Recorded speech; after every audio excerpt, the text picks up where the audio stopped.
I'm sorry, sir. I didn't mean to bother you. Knox Wilder froze, the chill in the air suddenly slicing deeper than the late autumn wind. He turned slowly from his father's gravestone, expecting to see a lost child, maybe confused, maybe scared. But what he saw made his breath catch. A girl no older than 10 knelt beside the next grave oversized hoodie swallowing her frame, her voice trembling as she whispered to the stone. Then she looked up. And in her eyes, those hauntingly familiar eyes, Knox saw a ghost from a past he thought was buried for good. What she said next shattered everything he knew. Stay with me. The truth you're about to uncover will break your heart. And heal it all over again. The wind howled low across the hillside cemetery, stirring dead leaves into brittle dances. Gravel crunched beneath Knox Wilder's Italian leather shoes as he made his way between rows of tombstones, each one a silent story, each one a reminder of time running out. In his hand, he held a bouquet of white lilies, his mother's favorite. His father had never cared for flowers. Never cared much for sentiment, either. Knox stopped in front of a polished headstone, Richard Wilder, 1949-2021. The engraving beneath was as cold and rigid as the man himself, legacy above all. Knox stared down at the name etched in stone, the name that had shaped and scarred his entire life. Richard Wilder, billionaire, empire builder, master manipulator. Father. 4 years had passed, but the bitterness still burned like fresh ash. I did everything you asked, Knox murmured, jaw tight. I followed your rules. I built your empire. And yet. The rest of the sentence dissolved on his tongue. So many things left unsaid. Then he heard it, soft, barely audible over the breeze. I'm sorry, sir. I didn't mean to bother you. He turned sharply. A little girl knelt at the base of a headstone, just one plot over. Her hoodie was too large, sleeves dragging in the dirt, hood pulled low. She was no more than 10. Her small hands clutched a folded piece of paper, now slightly damp from the morning mist. Knox blinked, thrown by the quiet grief in her voice. That's not your grandfather's grave, is it? He asked gently. She looked up. And his heart stopped. Those eyes. Green flecked with gold. He knew those eyes. My mom said this is where he's buried, she said, voice barely a whisper. She told me how to find it. I just wanted to meet him. Knox stepped closer, something sharp and ancient twisting in his chest. What's your name? The girl hesitated. Lily. He swallowed. Hard. Lily, he repeated, the name cracking something deep inside him. What's your mom's name? She looked down, playing with the frayed edge of her sleeve. Ivy Quinn. The world tilted. Just a fraction, but enough to make Knox stagger back a step. Ivy. The woman he had loved more than he thought possible. The woman he had lost without a word of explanation. The woman who vanished from his life 11 years ago. And apparently hadn't disappeared alone. Knox stared at the girl, at Lily, his voice barely functioning. How old are you? She blinked. 10 and a half. 10 and a half. His knees buckled slightly as the realization struck like a thunderclap. This wasn't just a lost girl at a gravesite. She was his. The drive back to the city was a blur. Lily sat quietly in the passenger seat, legs swinging off the edge, her small hands folded tightly in her lap. Knox gripped the wheel like it was the only thing keeping him grounded. His heart raced. His mind spun. Ivy. Her name hadn't passed through his lips in over a decade, yet now it thundered through him like a war drum. He parked outside a modest townhouse on the edge of town. White siding, ivy curling up the porch rails, fitting, he thought grimly. As he helped Lily out of the car, the front door creaked open. And there she was. Ivy Quinn. Time had changed her, but not erased her. Her auburn hair was shorter now, her eyes sharper, shadowed with the weight of years she shouldn't have had to carry alone. For a heartbeat, neither of them moved. Then Ivy's gaze dropped and locked onto Lily. And then Knox. Her face drained of color.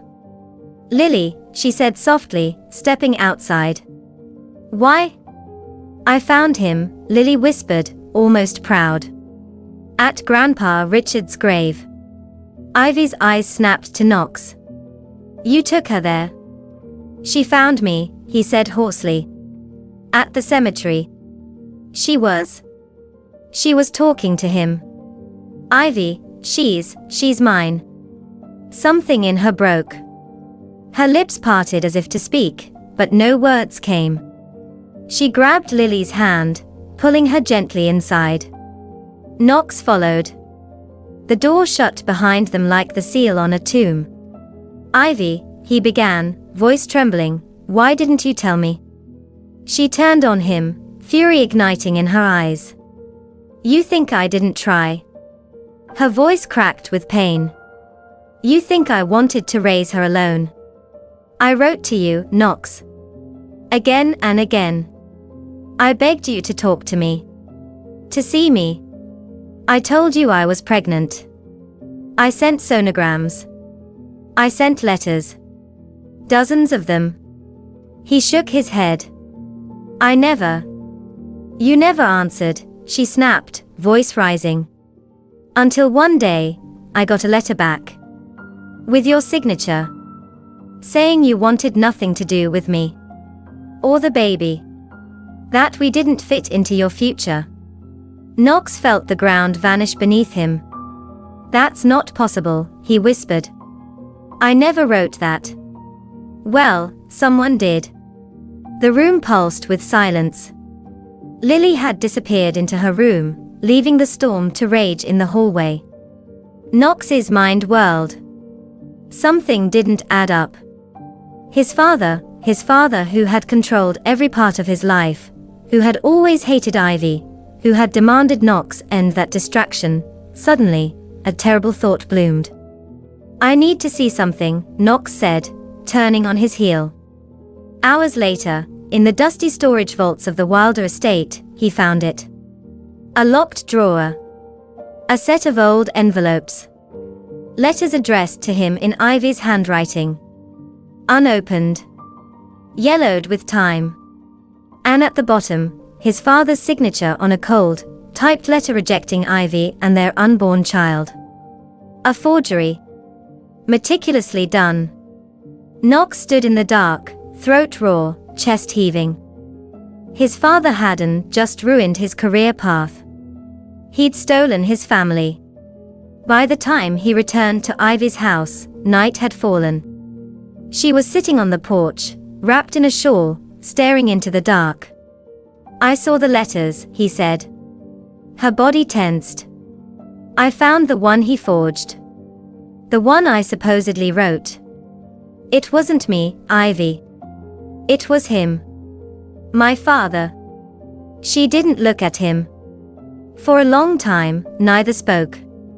"I believed you left me," she said at last. Her voice was brittle glass. "I cried every night, wondering how someone I loved so much could just vanish." "I didn't vanish," Knox said, his voice thick. "I was erased." Ivy finally turned her eyes to him. So much pain lived there. So much history. But not yet forgiveness. The next morning, Knox stood outside Ivy's house in a simple hoodie and jeans, more out of his element than he'd ever been in a boardroom negotiation worth billions. He wasn't here as a COO. He was here as a father. Lily opened the door with a blank stare. No smile. No curiosity. Just a polite, quiet, "Mom said I could go with you today." That was a start. They went to the Natural History Museum. Knox tried to act like he wasn't nervous, like he had a plan. He pointed to the dinosaur skeletons, launched into a fun fact about T-Rex vision. But Lily raised an eyebrow. "That's actually a common myth," she said matter-of-factly. "They didn't have bad vision. You're thinking of Jurassic Park, not science." Knox blinked. "Oh? So? You like dinosaurs?" She shrugged. "I like knowing the truth. Stories are cool, but facts matter." That one stung. He wasn't sure if she meant the comment innocently, or as a jab. Later that week, he invited her over for a game night. Just the two of them and a pile of puzzles. Halfway through building a castle, he placed a piece in the wrong spot for the third time. Lily snorted. "You're a billionaire who builds skyscrapers and mergers. And you can't even build a Lego tower." Knox laughed, genuinely. "Apparently, the bricks in my world don't come with instructions." Lily gave him a look. "Neither did I." The comment hung in the air longer than either expected. But it was their dinner at the small Italian bistro that brought the first real crack in his armor. They were halfway through spaghetti when she asked, softly but directly, "So? Why didn't you want me?" Knox froze. Fork in mid-air. His throat tightened. He put it down and leaned forward, voice raw. "Lily. I did want you. I just didn't know you existed. I swear to you. If I had known, I would've, everything would've been different." She stared at him, unreadable. "I know it's hard to believe," he added. "But I'm here now. And I'm not going anywhere." For the first time, she didn't flinch at his words. Ivy watched them from the window that night as they returned. She told herself to stay distant. Told herself not to hope. Not to feel. But she saw the way Lily leaned in as Knox whispered something. The way her daughter laughed, a real, full laugh she hadn't heard in years. And then she saw Knox, tucking a stray hair behind Lily's ear with a gentleness she didn't know he had. That night, Ivy sat on her bed, staring at the ceiling. Memories flooded her. The way Knox used to hold her like the world was too small for them. The promises they whispered under city lights. The letters she had written, so many letters, believing they had fallen into a void.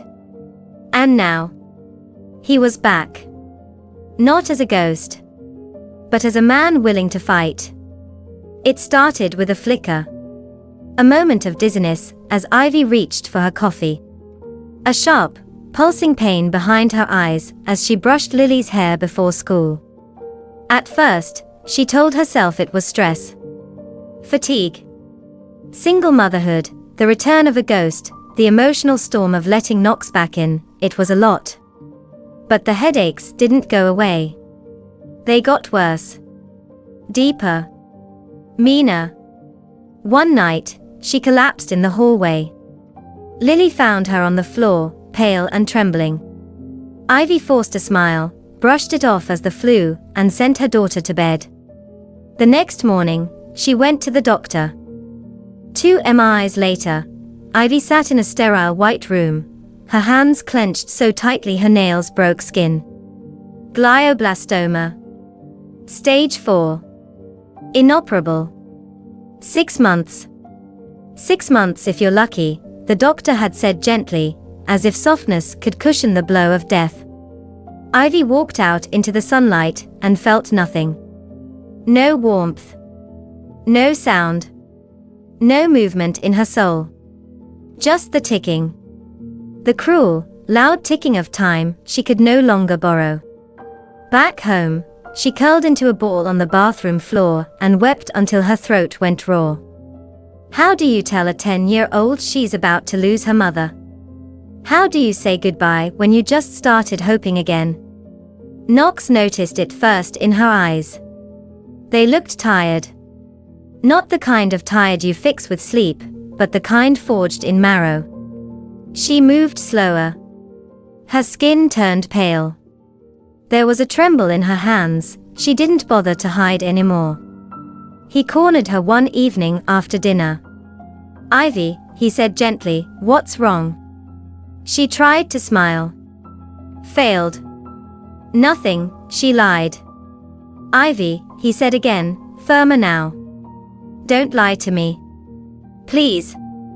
And something about the word please, a word she never thought she'd hear from the man who once broke her heart, unlocked the dam.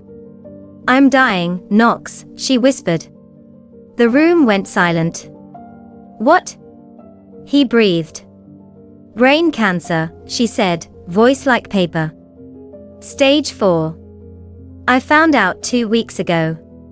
6 months, they said. If I'm lucky." His hands clenched at his sides. "Why didn't you tell me sooner?" "Because I was scared," she choked. "Because if I said it out loud, it would be real. And because I didn't want Lily to look at me and see a countdown." Knox turned away, face crumpling. His fists slammed the edge of the counter. "Damn it, Ivy. You should have told me." "I could have."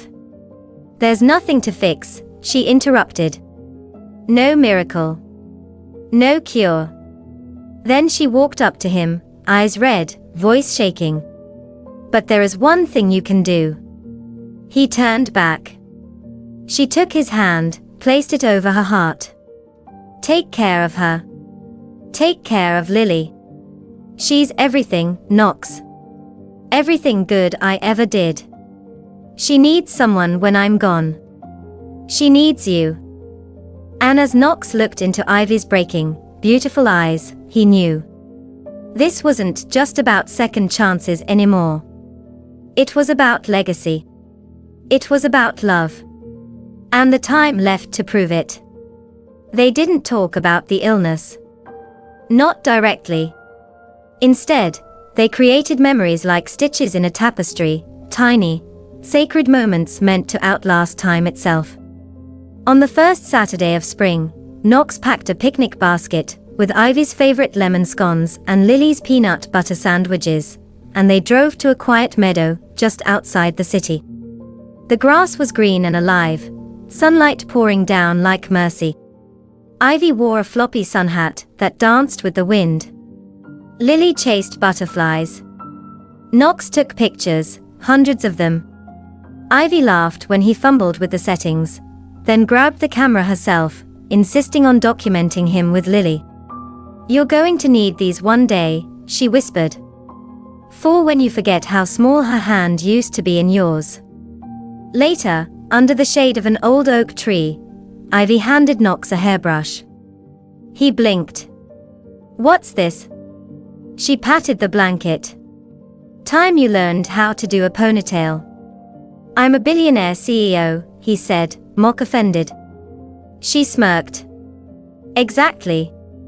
High time you mastered something truly important." They laughed. Lily rolled her eyes, then sat between them, patient as her father fumbled through loops and tangles, guided by Ivy's gentle hands. That night, while Lily slept, Ivy sat alone at the kitchen table with a leather-bound journal. She wrote slowly, carefully. Page after page. It wasn't just a goodbye, it was a map. A map for Lily to navigate a world without her mother. "Dear Lily. When you miss me, look at the stars. We both loved the same sky. When you feel lost, read this. My heart is in these pages. Always." She filled it with memories, advice, recipes, her favorite lullabies, and stories from when Lily was small, things a mother should have had years to share, compressed into trembling ink before the clock ran out. A few weeks later, the pain grew sharp and constant. Ivy was admitted to hospice. Knox stayed by her side day and night. Lily curled beside her mother every evening, reading from the journal Ivy had written, not knowing it had been meant for later. But Ivy listened, tears slipping silently down her cheeks. On the final morning, the light was soft. Ivy's breath was shallow. Knox held her hand, Lily curled on the other side. The machines hummed a rhythm that Knox would hear in his nightmares for years. Then Ivy opened her eyes, just barely. She looked at Knox. A hint of a smile curved her lips. "You did good," she whispered. "Keep doing good." For her. Her eyes fluttered shut. Her chest rose. Fell. And didn't rise again. Silence. Then Lily began to cry, not loudly, but like something inside her had come undone. Knox pulled her close, wrapping her in the kind of embrace Ivy once gave him. A warmth full of strength borrowed from pain. He looked at Ivy one last time. And promised her silently, "I won't fail her. Not again." The house was quieter without her. No humming in the kitchen. No soft footsteps upstairs. No scent of lavender and old books. But Ivy was everywhere. In the pictures on the fridge. The scribbled journal on the nightstand. The gentle way Lily brushed her hair, just like her mother had taught her. Knox Wilder, billionaire COO, had signed hundreds of contracts in his life. But none felt as heavy, or as sacred, as the custody papers that named him sole guardian of Lily Quinn. The first few weeks were brutal. Lily barely spoke. Her laugh had vanished, tucked away like a secret she wasn't ready to share again. Mealtimes were silent. Bedtimes awkward. Mornings filled with missed alarms and mismatched socks. Knox burned toast. Forgot to pack lunch. Once sent her to school on a day off. But he never stopped trying. He read every parenting book he could find. Showed up at every parent-teacher conference. Watched YouTube tutorials on how to braid hair, though Lily still preferred a messy bun. He fumbled. She resisted. But little by little, they built something. One rainy night, Knox found her sitting on the window seat, knees hugged to her chest, staring out at the storm. "Can't sleep?" he asked gently. She didn't answer. He sat beside her, waiting. Then she whispered, voice barely audible, "Do you think Mom forgot me?" Knox's heart broke clean in two. He reached for her, pulling her into his arms. She didn't resist. "Never," he said, pressing his cheek to her temple. "Your mom loved you more than anything in this world. You're the one thing she could never forget." Lily's small frame trembled against him.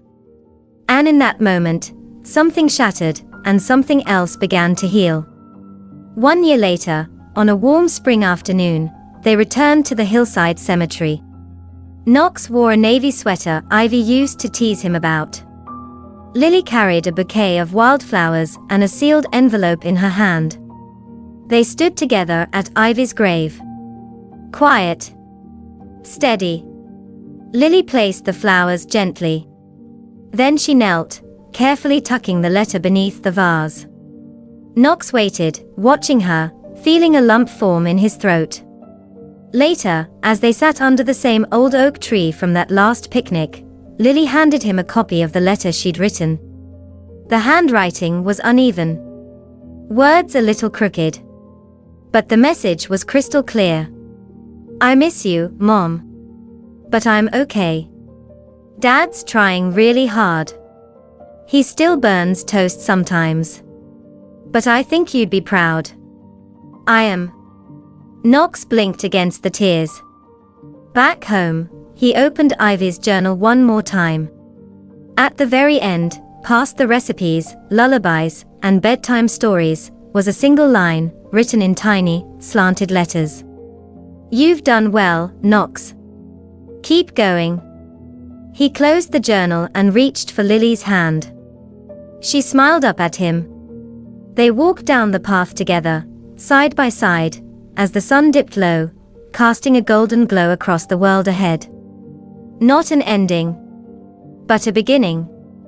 In the quiet moments, between rushed breakfasts and late-night homework, between school pickups and whispered goodnights, Knox Wilder often found himself thinking of Ivy. Of the fierce grace she carried. Of the strength she passed down to their daughter. Of the love she left behind, stitched into every corner of their lives. He used to think family was a name on a birth certificate. A last name on a company masthead. But now he knew better. Family was a choice. It was staying when it was hard. Showing up when you felt inadequate. Loving someone, not because you had to, but because they were worth it. Knox made mistakes. Big ones. Ones that cost him years. But Ivy taught him, through her love, her forgiveness, and her final breath, that redemption is always possible for those who dare to reach for it. And Lily. Lily became the heartbeat of his second chance. She didn't just survive the loss. She grew into it. With her mother's fire and her father's grit, she carried forward the best of both worlds. Every laugh, every stubborn question, every quiet snuggle on the couch reminded him, love doesn't die. It transforms. From whispered bedtime stories, to a hand held in the dark, to a father, once broken, learning how to be whole. In the end, this wasn't a story about death. It was a story about rebirth. Family is not just blood. It's the people who choose to stay. Who dare to forgive. Who refuse to give up. Because love, the real kind, doesn't vanish when someone's gone. It lingers. It teaches. It begins again.